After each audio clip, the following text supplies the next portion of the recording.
2025년 5월 오늘 28일 수요일 대한공화국 디지털실록을 기술하겠습니다. 오늘 역사를 말한다면 어젯밤에 21대 대선 후보 4명의 마지막 그 TV 토론회가 있었는데 그 정치 외교 관계 주제였는데 그런 것은 하나도 안 나오고 후보들 간에 서로 비방을 하다가 급기야는 이준석 후보가 이 TV 방송에 올리기 어려운 올려서는 부적절한 그런 여성 관련 혐오 발언을 해가지고 완전히 아주 아사리판이 되어버렸습니다. 대선 후보 TV 토론의 자리라고는 도무지 어울릴 수 없는 시정 잡배들의 저작거리에서나 입씨름할 수 있는 그런 모습을 정말로 신성한 정치판에 끌어들여서 정치에 오물을 퍼뜨린 아주 그런 시대의 사건으로 세계에도 그 유례가 없을 만한 사건으로 기록될 것 같습니다.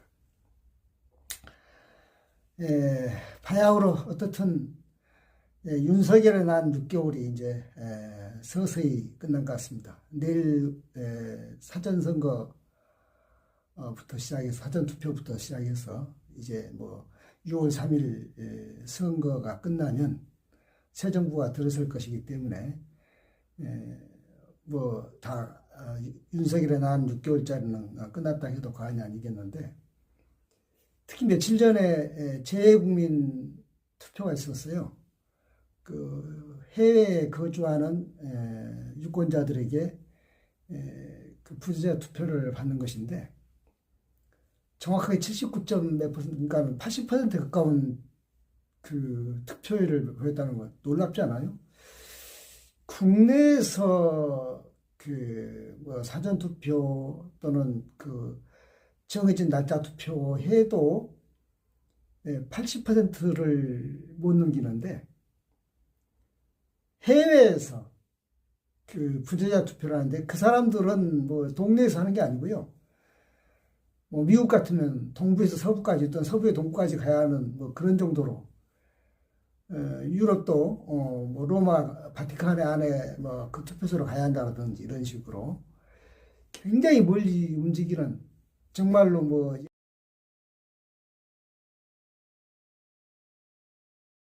굉장히 멀리 움직이는, 정말로 뭐 여행 떠난 것보다 간단치 않은 그런 투표, 그 표 하나를, 정말 우리 국내 사람들은 표 하나를 어떻게 우습게 하는데 그렇게 투표권 행사했다는 게 너무 눈물겹기도 하고 놀랍기도 하고, 무엇보다 그 비율이 놀랍습니다. 80%라면은 18은 했다는 얘기인데 얼마나 놀라워요.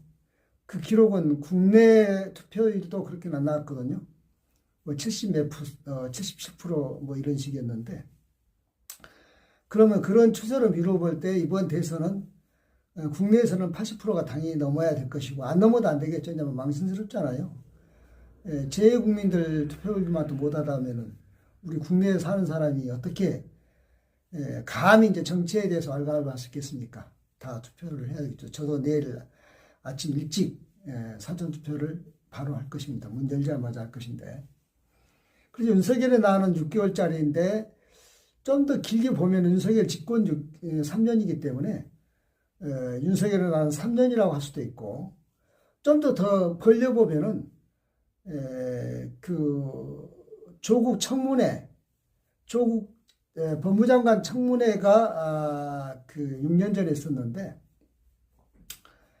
6년 전 9월 달에 있었는데, 그때 당시에 그 청문회 당시에 문재인 부부는 그 동남아 순방을 나가 있었습니다. 그러니까 대통령이 국내에 없었던 거죠.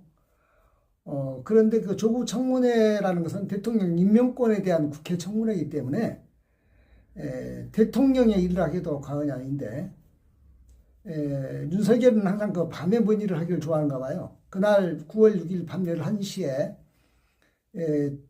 조국 법무장관 후보자 본인도 아니고 그 부인 정경심 교수의 무슨 그 자녀 그 무슨 표창장 뭐 그건가요? 그 이종과 그딴 걸로 해서 그것도 수사를 전혀 한 번도 하지 않은 상태에서 바로 기소를 했어요. 밤 11시에. 기소를 하게 되면 좀 다르죠. 왜냐하면 수사 중인 것은 아무리 뭐 조국 아니라 조국의 가족이라도 수사 중인 것은 그 조국 본인이라도 그거는 어떻게 뭐 그 청문회 영향을 끼칠 수는 없는데 대통령 임명권에 그 도전할 수는 없는 것인데 기소를 해버리면 그거는 뭐 조국 본인의 기소가 아니고 그 부인의 배우자의 기소라도 기소를 해버리면 이것은 적어도 조국 법무장관 임명권에 대한 도전이거든요. 그것도 이제 문재인 부부가 국내에 없을 때 일이니까 나는 그래서 이거를 그때 내가 그런 이야기를 했어요.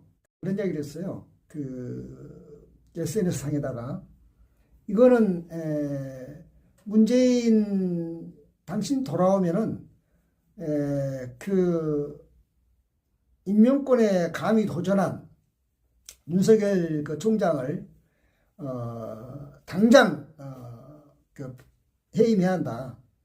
왜 그러냐면은 그것은 있을 수 없는 일이다. 그러면서 내가 예를 든 것이 문재인 당신은 19살짜리 숙종의 경신한국을 배워라. 그 숙종이 경신한국을 19살이면 어리잖아요. 경신한국을 통해서 그 당시에 여당이라고 할 수 있는 남인들을 그냥 도륙해버리고 서인을 등장시켰는데 그걸 배워라겠어요. 물론 문재인은 그렇게 하지 않았죠. 뭐 나중에는 무슨 뭐 문재인 정부의 검찰총장이 그딴 소리 했는데 뭐 최근에 와서 문재인 씨가 무슨 뭐 윤석열을 임명한 것을 후회하고 사과한다고 그랬는데 임명한 것을 차라리 후회할 필요는 없어요. 왜냐하면은 원래 윤석열 부부가 사기친 것이니까 검찰 개혁을 하겠다고 사기친 것이니까 그 검찰총장을 임명할 수는 있어요. 왜냐하면은 그때는 뭐 문재인 아니라도 모든 사람들이 뭐 그렇게 임명할 수도 있겠다라고 생각했으니까. 그러나 감히 대통령의 임명권을 도전했을 때는 강요 임명권에 대해서 도전했을 때는 그것은 적어도 최소한 조국과 윤석열을 같이 날려버리든가 그래야지 그것을 그렇게 하지 않고 무슨 뭐 조국은 스스로 이제 그 장관 강요 그 임명에 포기하게 만들고 포기했고 그 다음에 이제 윤석열은 뭐 건재했잖아요. 그리고 그때로부터 6년간 지금 6개월의 윤석열의 난이 아니라 6년의 윤석열의 난이라 해도 과언이 아닐 정도로 됐다는 것을 말하고 싶습니다.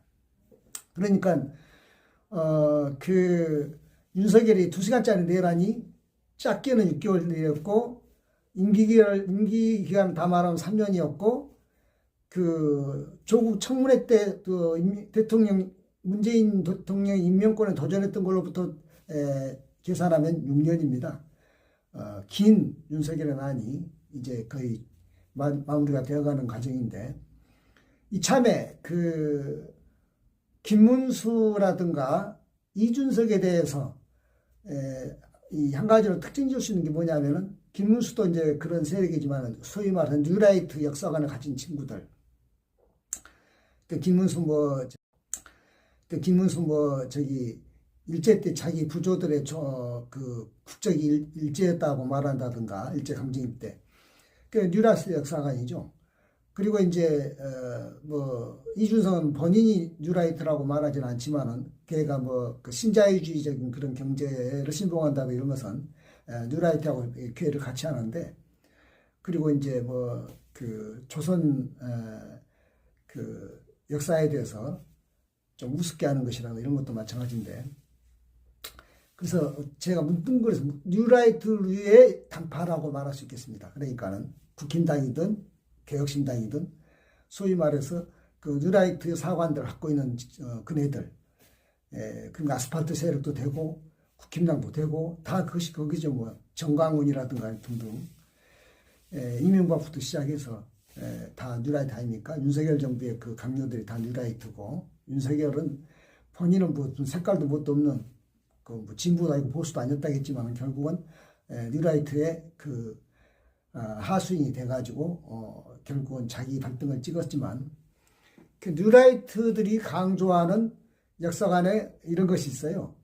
조선 시대를 비하하는 내용으로 사색당파를 비판하는데, 이번에 이 대선 과정을 보면 조선 사색당파의 당정은요, 굉장히 품격이 있어요. 거기다 대면. 지금 무슨, 이번에 이 대선 후보 토론회라든가 지금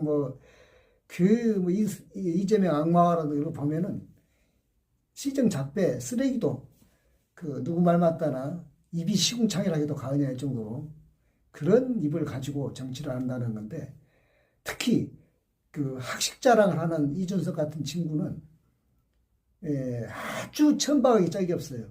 그 학식 자랑이라는 게. 원래 학식 자랑을 할 때 자기가 자기를 어떻게 말하냐면, 나는 천학비재한 사람이다.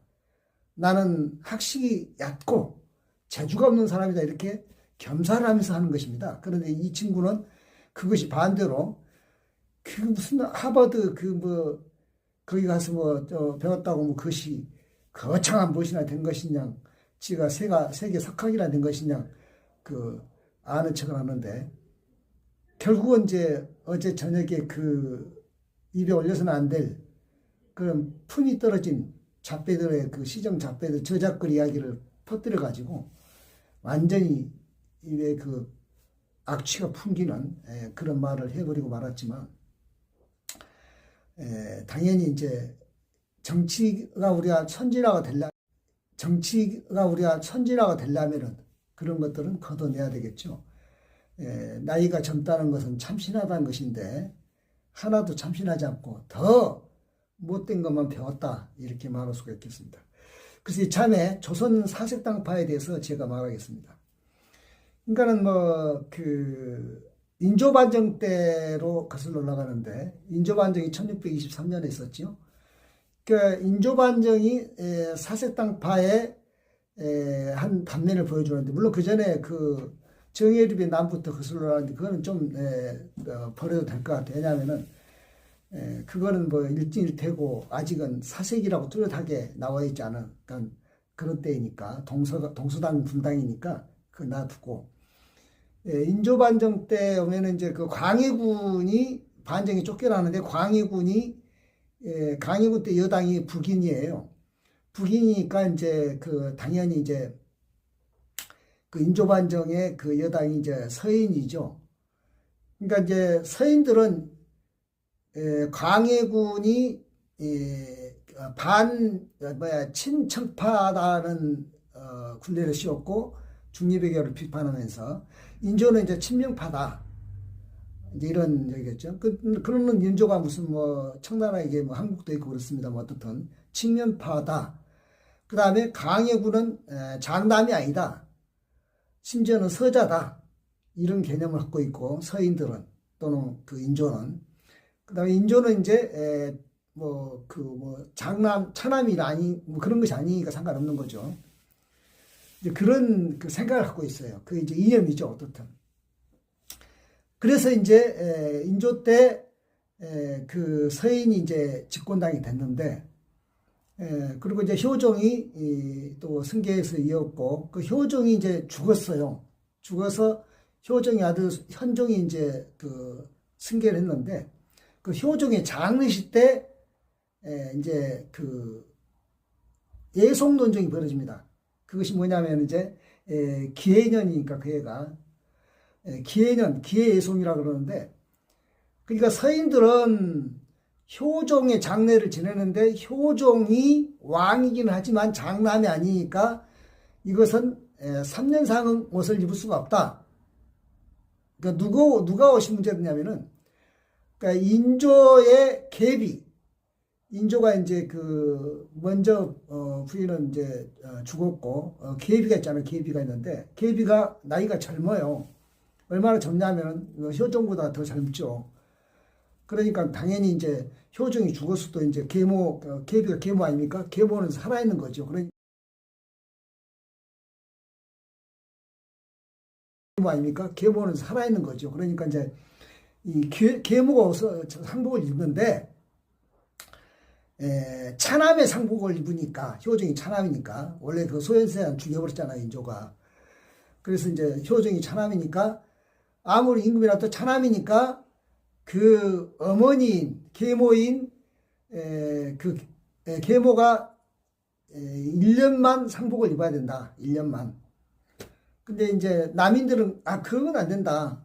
아무리 효종이 차남이라도 임금이었기 때문에 임금이면은 장남 차남인 그런 식으로 위계를 정하는 게 아니다.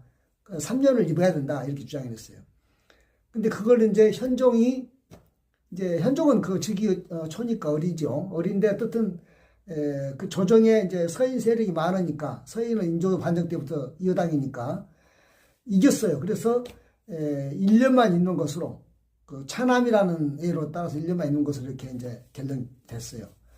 그래서 이제 남인들은 거기서 이제 뭐 밀려났죠. 원래도 뭐 밀려났지만 그 다음에 이제 한 15년 정도 지나서 그 이제 현종 15년에 이번에는 효종 비가 죽었어요. 그 효종 비가 죽었으니까 근데 그때도 그 계모 인조의 계비는 이제 그 살아 있었어요. 이야기했잖아요. 효종 부부보다 나이가 덜했다고 계모지만 근데 또 이제 상복을 입는 문제가 생긴 거예요.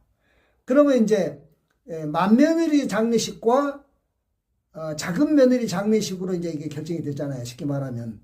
그러니까 역시 그때도 서인들은 아무리 왕비였지만은 작은 며느리니까 9개월만 입어야 된다. 상복을. 그 시어머니, 계모 시어머니가. 그렇게 이제 서인들은 주장을 했고 남인들은 그런 게 어딨냐. 그래도 왕비였는데 무슨 작은 며느리냐. 더구나. 1년은 입어야 된다.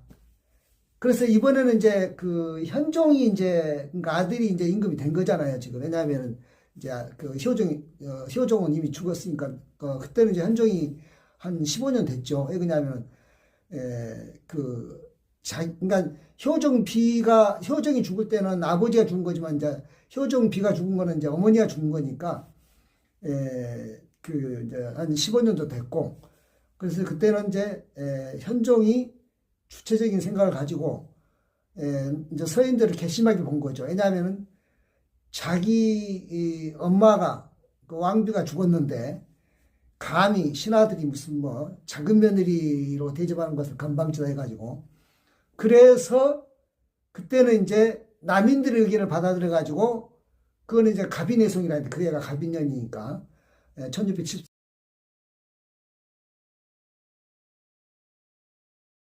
1674년 갑인년이니까 갑인내송인데 그때는 이제 남인들 의견을 받아가지고 상복을 1년 입는 것으로 그 계모 시어머니가 그렇게 이제 결론이 나고 그때 이제 싹 서인들을 몰아내버립니다. 막 유배 보내고 그래요. 그래서 송시호도 그때 이제 유배도 갔죠. 그래서 서인들이 인조 반정으로 또 50년 만에 이제 싹 쫓겨난 거예요. 조정에서. 그것이 이제 갑인내송인데 그래서 이제 남인들이 이제 득세를 했죠. 그래서 이제 그 현종은 그런데 그 해 이제 그렇게 끝내고 나서 현종이 이제 죽어요. 또 그 기해년에 아니 갑인년에 그 갑인내송 한 해 죽으니까 누가 이제 그 등극을 했냐면 숙종이 등극을 했죠. 아들이니까. 그때 숙종이 등극할 때 나이가 14살이었어요. 어리죠. 그래가지고 이제 숙종이 그 이제 남인들을 그 거느리고 이제 등극을 했죠. 이제 서인들은 청소하고 그러니까 이제 남인들은 이제 처음으로 이제 집권당이 여당이 됐기 때문에 숙종 정권을 출발하면서 굉장히 이제 뭐 이렇게 손발도 잘 맞추고 그러면서 이제 한 6년쯤 지나니까 약간 이제 타성도 있을 거 아닙니까? 그래가지고 경신년에 와가지고 그 남인의 영수가 누구냐면 이제 허적이라는 사람이에요. 허적. 그 허적이 남인도 사실은 청남 탕남이라 해가지고 청남은 옛날에 미수 허목이라는 사람이 있었는데 그 뭐 이제 그건 탕남이니까 좀 같은 남이니까 이제 이렇게 밀려났고, 아니, 청남이니까. 탕남은 이제 온건파라 그래요.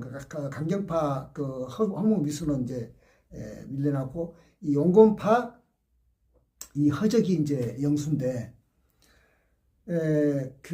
자기 집 무슨 잔치를 하는데 뭐냐면 자기 조상들이 무슨 시호를 받았다 해서 잔치를 하고 무슨 자기 회갑인가도 이렇게 겸사겸사 했을 거야 아마. 그래가지고 이제 왕실에서 이 차일이 뭐냐면은 잔치 때 마당에 해를 가리기 위해서 천막을 이렇게 치는 거죠. 천막은 조그맣지만 저 차일은 굉장히 넓잖아요. 그래가지고 큰 대교를 이렇게 온통 마당을 다 하늘을 가리는 거죠. 그 왕실에 있는 차이를 이제 빌려온 거예요. 물론 왕실에 있는 것은 그렇게 빌려갈 수 있는 것이 아니죠. 그 임금이나 쓰는 것이고 일반 사대부들은 주집 있는 걸 써야지 그러는 게 아니죠. 근데 이제 워낙 이제 이 허적이 이제 한 6년 동안 여당을 하다 여당 영수하다 보니까 이제 간땡이가 부어가지고 본인이 영의정이기도 하고 그러니까는 그냥 왕실 것도 이렇게 좀 써도 되는 것이냐고 생각하고 이제 참고지기한테 이야기해서 갖다 썼어요. 쓰고 이제 갖다 놨는데 그게 나중에 이제 발각이 된 거죠.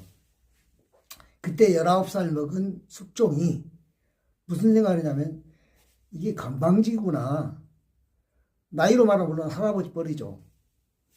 그래서 이참에 이 여당 남인들을 싹 도륙을 해버리겠다 해가지고 일으킨 것이 경신한국이에요. 그 19살 먹은 숙종이 경신한국이에요. 그렇게 해서 싹 남인들을 싹 몰아내버립니다. 그래서 제가 사실은 윤석열이가 조국 법무장관 청문회에다 분탕질 해가지고 문재인의 대통령의 임명권을 갖다가 도전할 때 숙종처럼 그렇게 경신한국을 하라고 내가 이야기를 했어요. 그러나 기뜸으로도 안 들었죠. 그리고 지금에 와가지고서 무슨 임명을 한 것을 후회하고 임명한 것은 그럴 수 있다니까요. 이낙연이도 임명하는 것이 잘못됐나요? 이낙연이야 이렇게 될 줄 몰랐죠. 그런데 지금 사과할 것은 이낙연이도 임명할 사과할 것인가요? 그거 아니잖아요. 최근에 이낙연이 만나서 그냥 서로 동지임내했던 거. 지금도 이낙연이 그렇게 김문수 똥구멍으로 따라 들어갔는데 이낙연이를 비롯한 그네 낙연파라기 할까요? 그런 애들에 대해서 선을 긋는 그런 것을 문재인이 해야죠. 양산에서. 근데 그렇게 해가지고 그때 쫓겨난 남인들은 한참 동안 들어오지 못했다가 언제 들어오냐면 장희빈과 같이 들어와요. 장희빈과 같이. 그러니까 장희빈은 지금도 김문수나 이준석 같은 사람들은 역사의식이 뉴라이트 역사관이기 때문에 장희빈 이야기하면 궁중에 여성들의 암투 있다는 생각을 하겠지만은 장희빈이 왕비로 된 것은 남인들이 이제 다시 서인들을 몰아내고 들어왔다는 이야기거든요. 장희빈이 왕비로 들어올 때 쫓겨난 왕비가 누구냐면 인현왕후 민씨 아닙니까? 여흥민씨, 인현왕후인데 그 인현왕후는 당연히 이제 서인들이죠. 그러니까 서인들이 쫓겨나면서 인현왕후도 쫓겨나면서 장희빈이 들어오면서 남인들이 이제 다시 이제 집권당이 된 거죠. 여당이.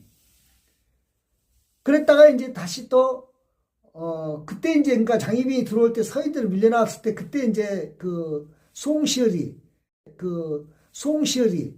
송시열 하면은 그냥 오죽하면은 송자 공자 맹자 하듯이 이렇게 말할 정도로 조선 성리학의 서인의 우두머리고 그렇지 않습니까? 그런데 송시열이가 그때 기사한국이라는데 그 기사한국 때 장희빈이 득세할 때 제주로 유배를 받는 것을 나이가 80도 넘었을 거예요. 굉장히 나이가 많아요. 그러니까 제주로 유배만 보내는 것도 사실은 간단한 일 아닌데 그러니까 숙종이 얼마나 강력한 군주였는가를 알려주는 일이죠. 그 서인의 영수를 송시열을 제주까지 유배를 시켰는데 그것으로도 모자라가지고 정읍쯤에서 사약을 보내가지고 죽여버려요. 그러니까 사실은 뭐 그렇게까지 할 필요 없지만 문재인이 적어도 자기 그 대통령의 임명권을 갖다가 도전했던 강요 임명권을 도전했던 윤석열 검찰총장을 손도 보지 못하고 무슨 문재인 정부의 검찰총장을 이렇게 말한 것이 얼마나 멍청한 것인가를 말할 수 있는 사건이죠. 느낌이죠. 그리고 이제 다시 그 세월이 지나서 1694년에 이제 그 갑술왕국이라는데 갑술년에 이제 반대로 장희빈이 이제 그 사약을 받고 그리고 인해나무가 다시 뭐 궁실로 이제 황궁을 합니다. 그러고 이제 서인들이 다시 이제 집권당이 되고 남인들이 반대로 이제 실각되는 거죠. 그렇게 해서 그 우리가 이제 그거는 뭐 드라마에서 장희빈의 무슨 그 약 먹고 뭐 저기 뭐야 이 막 포화가는 거 그런 것만 봐서 뭐 여인들의 그 무슨 궁중 암투쳐 보이는데 뭐 그런 것이 중요한 게 아니라 당파 싸움이라는 얘기죠. 남인과 서인의 교체. 그래서 그때 잡은 서인이 조선 망할 때까지 적어도 거의 한 300년 아니 300년은 아니고 거의 한 200 몇 년, 200 한 몇십 년 여당을 하는 거죠. 다시. 그 나중에는 서인이 이제 그 안에서도 노소론으로 갈려가지고 특히 이제 노론이 끝까지 이제 여당을 하는 거죠. 그것이 이제 조선 당쟁의 전말입니다. 그래서 조선 당쟁이 조선을 망쳤고 우리나라의 근대화를 망쳤다라고 말하는 것은 반은 맞고 반은 틀린데 사실상파는 적어도